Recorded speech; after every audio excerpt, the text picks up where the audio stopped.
This afternoon.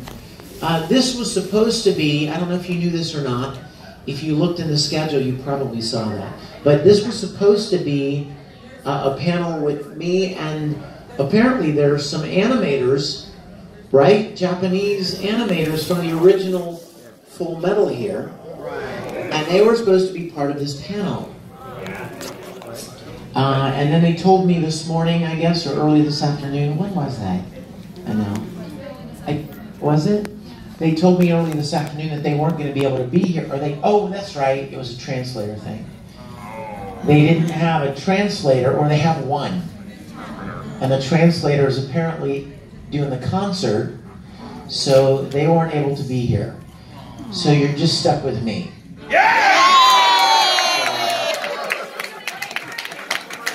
I will be telling you all about how I animated Full Metal Alchemist. And I will be translating for myself. However, there will not be another panel after this. Well, no, because it's the same as this one. It's like, let's do a Full Metal at 7 and again at 9. No. Yeah. We'll just do this one. Yes. Well, not to mention the fact that, as you probably observed, we weren't able to get a larger room. I pulled all the strings I could, which amounted to nothing. Yeah, there's a chair here. If somebody wants to come up to the front row and have a seat, come on up here, baby. Bring it up. Oh my God. Well, here's that $20 bill I owe you.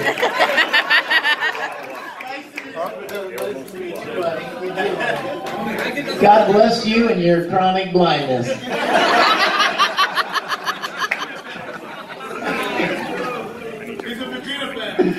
I love this guy.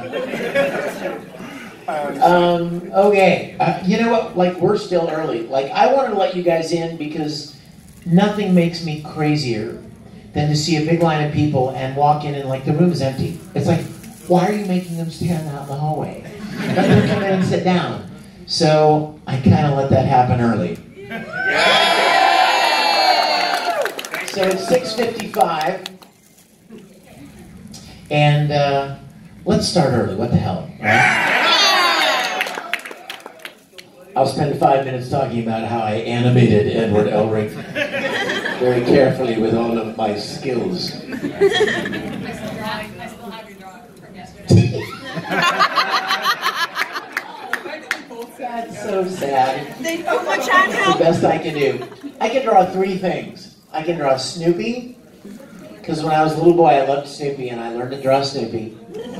And then Winry! Don't look behind you, Winry. I apologize. Looking good, Scott. Looking good. And I can draw the Enterprise. The Starship Enterprise? Oh yeah, only because, again, my love, right? Snoopy, the Enterprise, and I learned to draw Angry Ed's face. Because basically it's a bean with a point and 2 eyes and... That's still more than me. Did Kuma-chan help you? Better than I can draw. Yeah, well, I don't know. Better than I can You haven't seen it. Did Kuma-chan help you? Well, I'm a writer. What? Did Kuma-chan help you with the drawing? No. Apparently Kuma-chan's a worse artist than I am. Oh. The bear can't draw.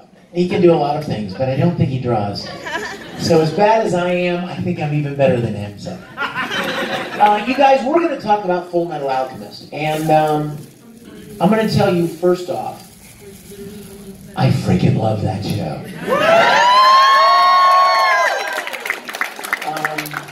You just don't know. I had probably done...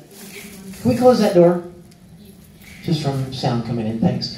I had probably done 50 or 60 anime series by the time Funimation got Full Metal. And it was interesting, and I want to tell you how I got involved in it, because I think it's a very odd story. It's extremely strange. I had done several shows, like I told you guys if you were in the panel yesterday, for Funimation. And then they got the license for Full Metal. And Justin Cook, who was at the time a director at Funimation. He wasn't yet the head of production. He was originally supposed to do the directing for Full Metal. And it wants to feedback just a little bit, so we'll turn it down just a little bit. And so he called me one day and he said, hey, I want you to come up and audition for this show, Full Metal Alchemist. And I said, well, is that like Full Metal Panic? And he said, nope, no, not at all. So I flew up to Dallas, and I'll paint the picture for you. At the time, Funimation was in a building, a bank building. It was on the 4th floor of a bank, the Frost Bank building in Dallas. And they had the whole floor, and there were areas that were allocated for like the artists. And then there were studios, and then there were the executive people. And, you know, it was all kind of on the 4th floor. And then they had a little area, kind of like a break room. It had like vending machines, and had a table. And on this table, they would put these little notebooks, little loose leaf notebooks, with what they called character sides. And what a character side is, it's a one sheet of paper with a picture of the character and a brief description of the character, and then 4 or 5 lines that the character would say. And this is for audition purposes, right? So you would go in. So you would, yeah, you hear that every once in a while. It gets weird, like it's not there now. I know, and it's weird, because it's not a wireless mic. I mean, you would think if you float around with a wireless, sometimes it changes, but... Anyway, sorry, got a little distracted there. You would go in and you would look through the sides, and you'd go through this loose leaf notebook. They had a Full Metal Alchemist loose leaf notebook with all of the characters from the show. Well, all the characters in like the first episode. Because, right, you got to start with the first episode. So there are going to be other characters that show up later. Envy, you know, different characters that'll show up down the road. Hohenheim, Mom. But in the first episode, there were a handful of characters. So those were the ones they were most worried about. Now, mind you, I didn't even know anything about this show. Nothing. So I went, I sat down at this little table, and I started going through this loose leaf notebook. And I'm looking, who's this guy? Armstrong. Wow, he's big. But he does sparkle. Then I thought, yeah, you know, listen to my voice. I'm not going to get cast as Armstrong. I can fake Armstrong, right? Behold my beautiful autistic alchemy. I mean, I can fake it, you know, but better to get somebody who actually sounds like that, right?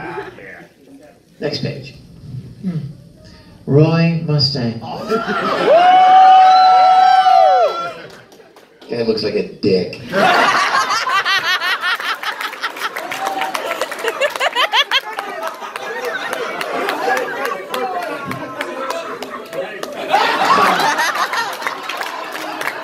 No, not the gloves. You know, and I'm like, Alphonse, oh, he's cute, but like he's a little kid. I'm like, they're not going to cast me to play him. Edward Elric. No, but I'm looking and I'm like, okay, I'm reading about him, and it doesn't say he's the Full Metal Alchemist. Hence the name of the show. It just says Edward Elric. Alphonse Elric, Edward Elric, brother of Alphonse, blah, blah, blah, blah, blah. And I'm like, oh, he sounds cool. And so at that moment, Justin walks out of the studio because he had been auditioning people all day. And he came out and he said, did you have a chance to look over the sides? And I said, yeah, I like this. This kid seems cool. And he goes, I'm really glad because I kind of thought you might be good for him. And he said, now, here's what's happening.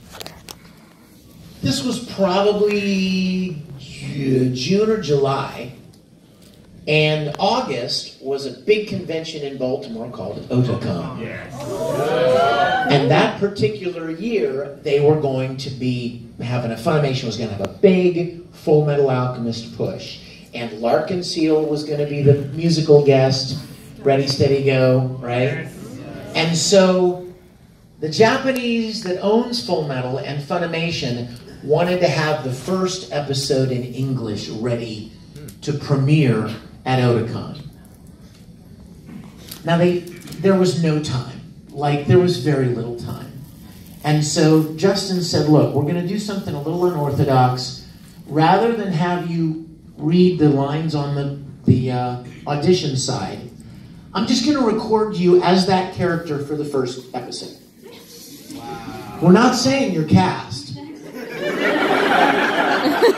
He's like, that decision is ultimately the Japanese's decision. Because when you get a big show, like Full Metal or Naruto, or, you know what I mean, like big shows, One Piece, the Japanese company that created that show, they want to decide who's going to play those characters. Funimation doesn't cast those shows, or any studio. The studio will compile auditions and then send them to the Japanese to listen to, and they will decide who will play the main roles. Now, secondary roles, episodic characters, stuff like that, sure, have at it. But the main characters, they want to, they want to have a say in how their characters are presented in English. Makes sense? Yeah. So, Justin said, look, we've got to hurry and get this first episode ready to show it at Otakon, but these casting decisions are not set in stone. I'm like, okay. For all I know, this kid's got 6 lines in the first episode. I don't know who he is. I have no clue. So we go into the booth, we go into their studio, and Justin's like, all right, man, go to page 1, Edward Elric, cue number, whatever, 1. And the first episode of the first series starts out with Ed saying, I think, like, it's a narrative. It's a narration where he's like, what is it? Is it like alchemy? The process of breaking down this and doing that, right? Yeah. Isn't that right? Yeah. Okay. It's a long time ago. So Breaking down monk. I just rewatched the series. God bless you. So as the episode moved on, and there was Father Cornello and Leor and all of that, and Ed and Al are walking through the desert. Remember that? Like the opening scene. Yeah. And Al gets full of sand and stuff. And I had no idea what was coming. And I'm watching, I'm like, well, dang, this kid's kind of important. And then I'm like, well, dang, he's the Full Metal Alchemist, and the show's called Full Metal Alchemist. So now I'm starting to get a little nervous. Just because he's the main guy, and I mean, any actor wants to get a good role. And so we recorded the whole first episode, and the last thing Justin said before I walked out of the studio was, now remember, this doesn't mean you're cast. Like, don't get crazy, because we're throwing people into these roles because we have to get basically a temp version of episode 1 ready for Otakon. I'm like, okay, I get it. So I went home, and they showed it at Otakon, and then, like a few weeks after Otakon, somebody contacts me from another studio that was doing the video game to Full Metal. Was it Broken Angel? Yeah. The Crimson Elixir? Yeah. Yes. I don't remember which one was the first one. But they contacted me and they said, hey, the Japanese company wants to have the video game ready to release when the show comes out on Cartoon Network. And I don't know if you guys know this, but it takes a long time to put a video game together. Yes. Oh. So they're like, so we want you to come in and record Ed's lines. It doesn't mean you're cast. I swear, it's the truth. They're like, we just need to get it done. And, they may go back and change everything, but we need to get ahead of this if we're going to have it released by the time it comes out on Cartoon Network. And so, long story short, well, too late for that. I've already made it a long story. To make it less long, finally, ultimately, they sent auditions into the Japanese, and Funimation called me and said, "You're going to be playing Edward." And I'm like, "Really?" Thank goodness, because I already did the video game in the first episode. And they were still making casting decisions. A lot of girls auditioned to play Al, because that's what the Japanese do, right? They cast women to play boys. And you know what's funny, some of you are maybe thinking, well, Romy Park played Ed in Japanese, and you know, why didn't they, were you concerned that they might cast a girl in the roles of Ed now? Well, I didn't know that until I started watching some of the Japanese episodes to get an idea of how the Japanese actor did Ed. And what I found out from Funimation was that the Japanese specifically wanted Ed to be more masculine in English. They wanted a boy or a guy with a young voice to play Ed. And so, thank goodness, right? My good fortune. And Alphonse was even younger, right? And so they auditioned a lot of girls to play Al. But Funimation lucked out because there was this little boy who did Fruits Basket, and he was 12, and the cutest thing ever, and he could read really good, which is important. Yeah. And they cast him to play Al. So they got a boy and a little boy and me to play Ed and Al. And so that's how I ended up. And what's funny, I have to tell you this too. I've said this before, but I always think it's kind of funny. I'd done all of these shows before Full Metal Alchemist, and I'd never gotten any emails related to the show before the show even came out. And I had no idea that Full Metal had such a following. So I'm checking my email, and it's so funny because I can see myself standing at my counter in my kitchen checking email one night and getting email from fans going, "Hey Vic, I've always enjoyed your work. I heard that you just got cast as Edward in Full Metal Alchemist. Don't screw it up."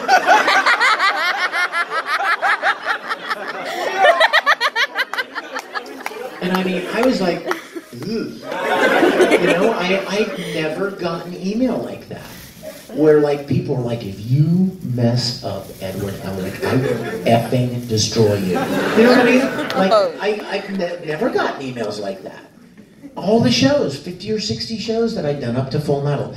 And I told somebody at Funimation about that, and like, yeah, it's a pretty popular show. You're probably going to get more of those. So I was kind of nervous. Like, I was nervous suddenly. I'd never been worried about, doing anything before, but suddenly realizing that so many people were, like, watching it. And, of course, you also need to remember that up to that point in time, Funimation was affectionately referred to as the house that DBZ built. Oh. Hey, nothing wrong with DBZ. I love me some Broly, right? Yeah.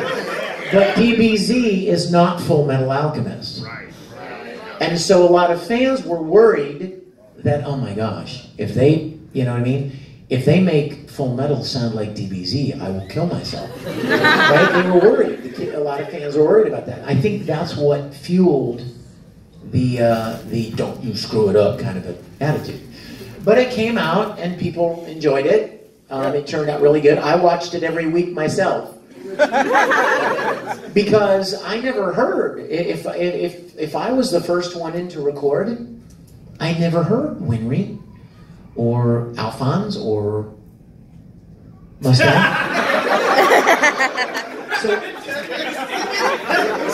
So I was really excited every week to see what everybody else did, Like if I had some really moving, emotional scene with Alphonse, if I was the first one in to record, there was nobody I was talking to.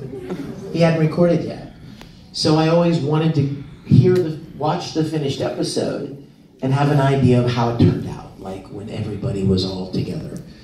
And I loved it. I loved it a lot. And starting with the first, well, not the first. What's funny is that about partway through the first season, somebody, I think it was Colleen Klinkenbeard, said to me, how you feeling? Like, how you feel about it? You know, do you feel good about it? And I said, well, yeah, if I could change one thing, though, I would love to go back and do the first episode again, because I had no idea what I was doing. And I didn't know the character. It was like, get it done quick, remember? Like, get it out fast.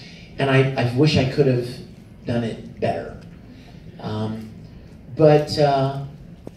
then when the first series was over, and it didn't even really end, it just kind of stopped, and I was kind of bummed out about that. And then we did Conquer of Shambhala, and there were the little OVAs and stuff, and there were a couple more games, but then Full Metal was over. And I was like, wow, I loved this show so much. Like, starting with that quote that I did yesterday, from that moment on, whenever Ed was crying, I was crying. Like, whenever it was an emotional moment, I was so into it. I loved it so much. And it was funny because the first couple of times that I started tearing up, the director would say, he'd come onto the little talkback mic and he'd go, do you want to take a minute? Would you like to take a minute to, gather your composure? And I was like, are you kidding? No. Let's record now. Wow, it's visceral and real, right? As actors, you get, anybody that's done any acting, if you're able to connect with something really emotional, you want to do it now. Let's capture that moment. So a lot of those moments where Ed was, very upset or emotional moments, I was very much in that moment. So a few years after, I'm just kind of giving you the backstory here. I hope that's okay, and then we'll take questions after that. But a few months after, I don't even know, a couple of years maybe, after Full Metal was over and we were all on to other things, somebody said, did you hear there's a new Full Metal Alchemist? I was like, no. Really?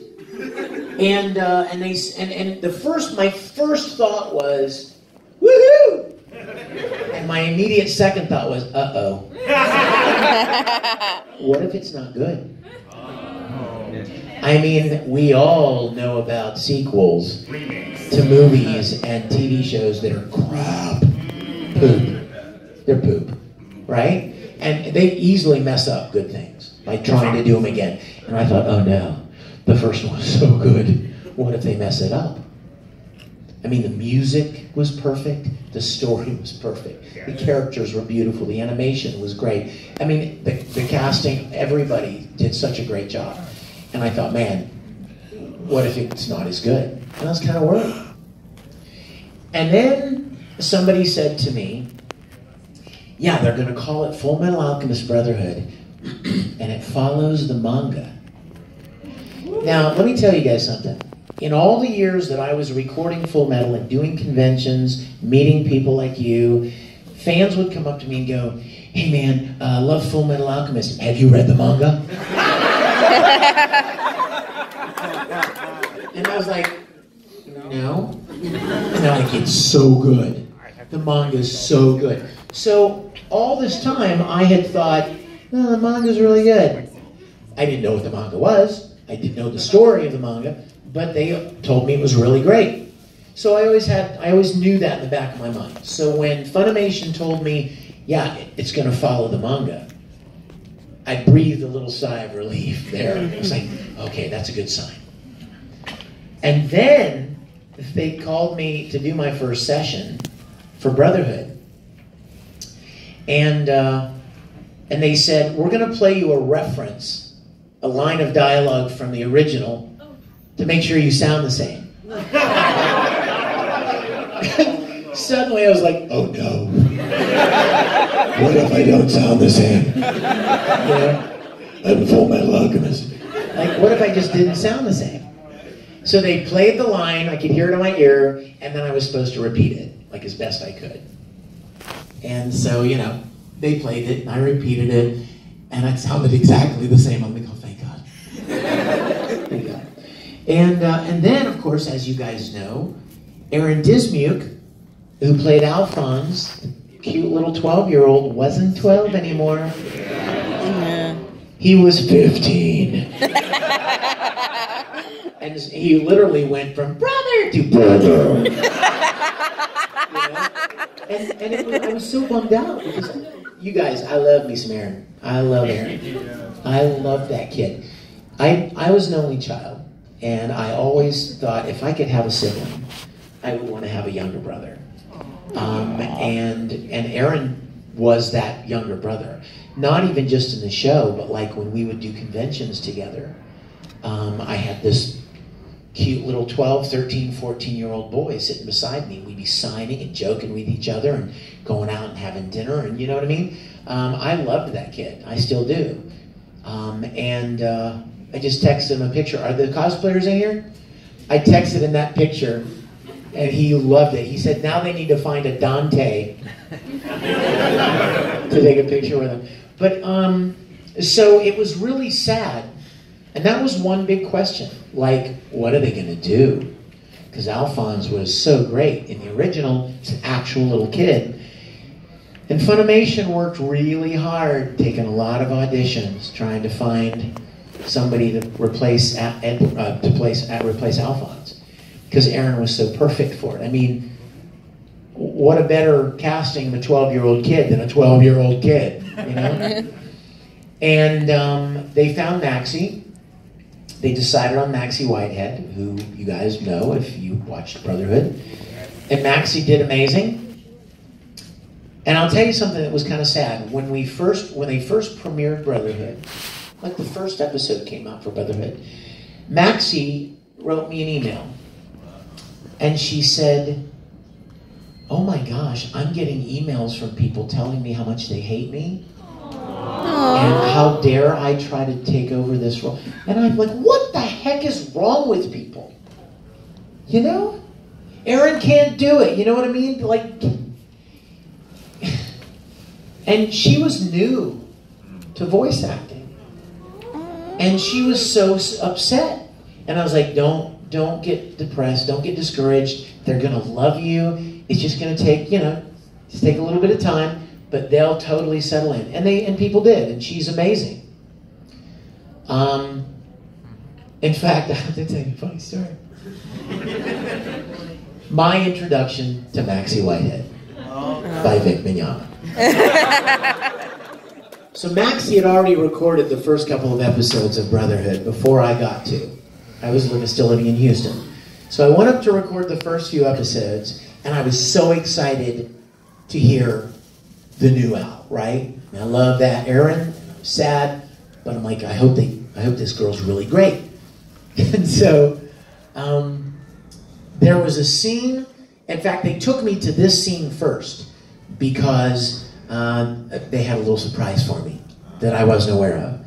They said, okay, we're going to do this scene first. In this scene, you and Alphonse are walking away from Winry's house, and Winry's on the porch going, don't forget to be back in time for dinner. Auntie Panaco made stew.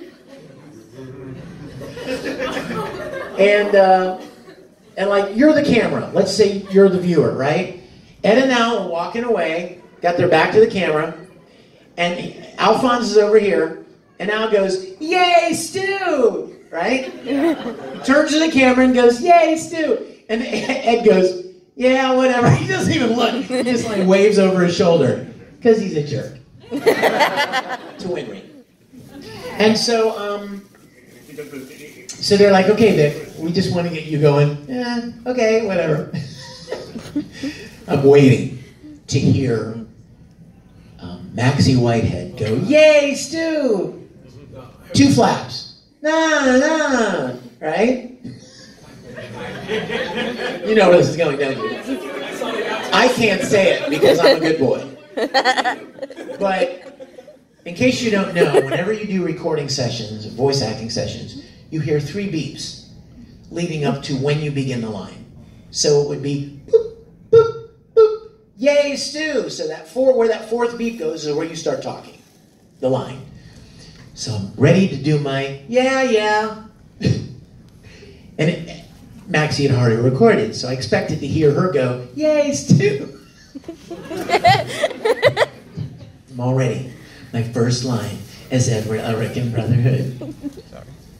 and I'm waiting, and they okay, let's record, and I hear boop, boop, boop, and I hear Maxie go, F yeah!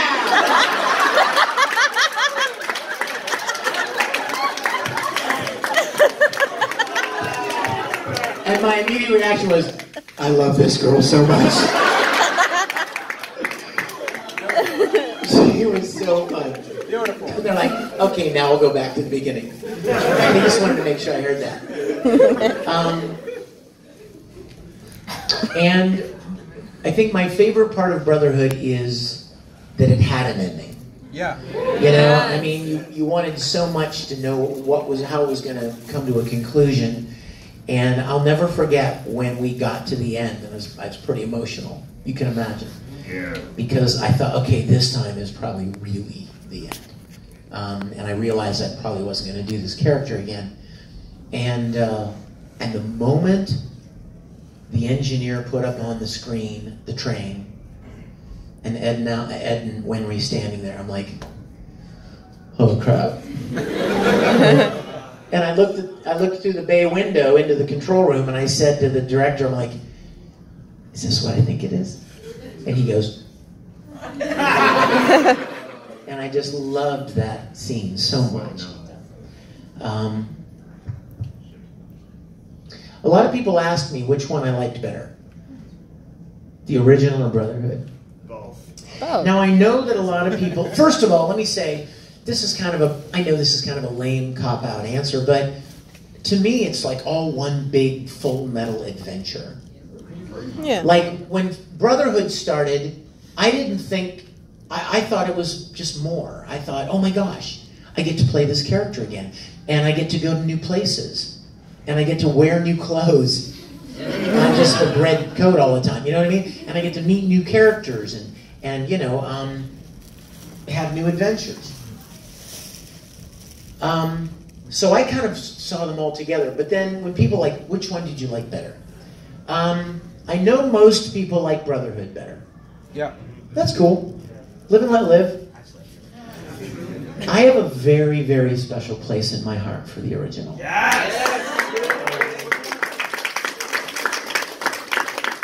If for no other reason, then that's where I fell in love with Ed and Winry and Mustang and Armstrong and all of them. All of it. Alphonse and even Auntie Panaco. You know? So you can't take that away. You could do the show 100 times, and you're always going to remember that first experience that really moved you. And so I usually have to tell people that the original is probably my favorite, not for any reason except that was my first introduction to those characters and that world. So who has a question? Yes? It's kind of more of a request. Uh-oh. To leave off that last thing you were just saying, I have Ed's final speech typed out. Would you read it? Oh my gosh. Is this there's no such thing as equivalent exchange? Yeah, I almost have it memorized, but I will take the script. Always better to have the script. It's on rotation lock. You want me to turn Oh, no worries. No worries. I just was going to make it bigger. Because I'm old. Oh, yes. Okay, wait a minute. Is this the dub or is this the sub? It's the dub. Yeah, it's just because this is not what I said. Isn't that crazy? I remember it enough to know that. Okay, close your eyes. You know the drill.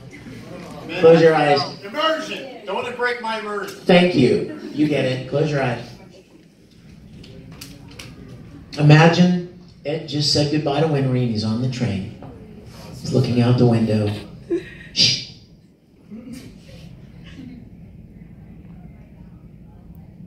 There's no such thing as equivalent exchange. It doesn't exist.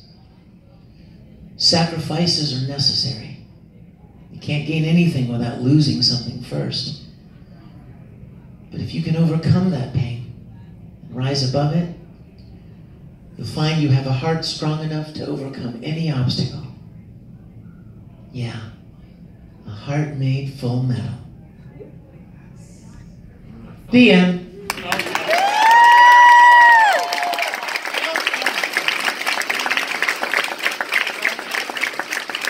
Question?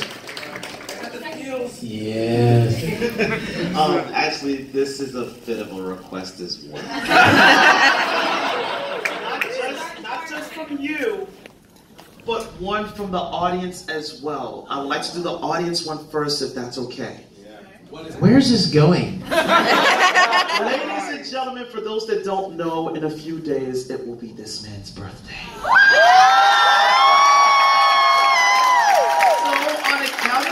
I would love it if everyone would say happy birthday in unison. Ready?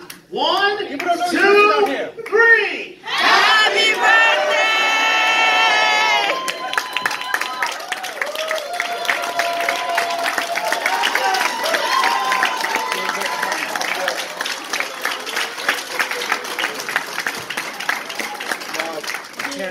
You know how hard I work to try to keep that number off the internet?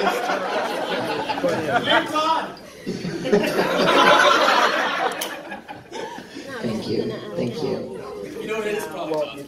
Now that doesn't mean you can ask some crazy thing and I'm still going to do it because I feel indebted to you.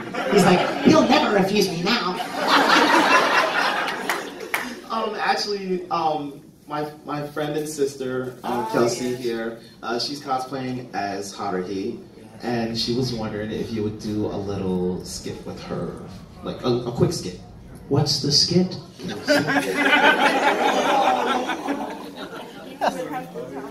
Could be really weird, you guys. You know that. Really weird. So, Edward comes to the host club.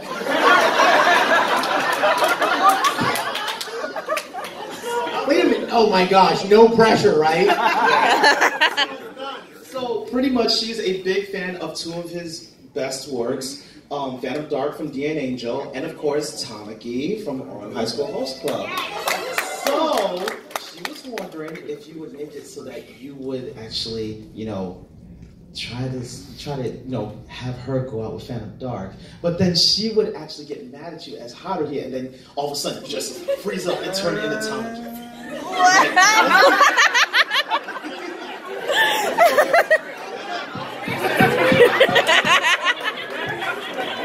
She's the one that came up with it. Wait, do we even have time for that? What to do?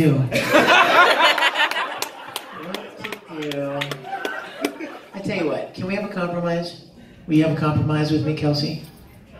Yes, the compromise is I'll do the coffee scene with you. Wait, I just had a new idea. Why don't you do the coffee scene with Edward? Do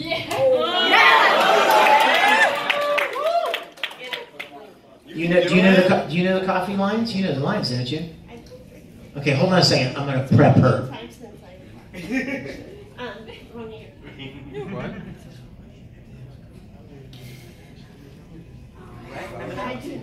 Okay, so now this is not Tamaki. This is Edward Elric in the host club trying to get her to drink Converse coffee.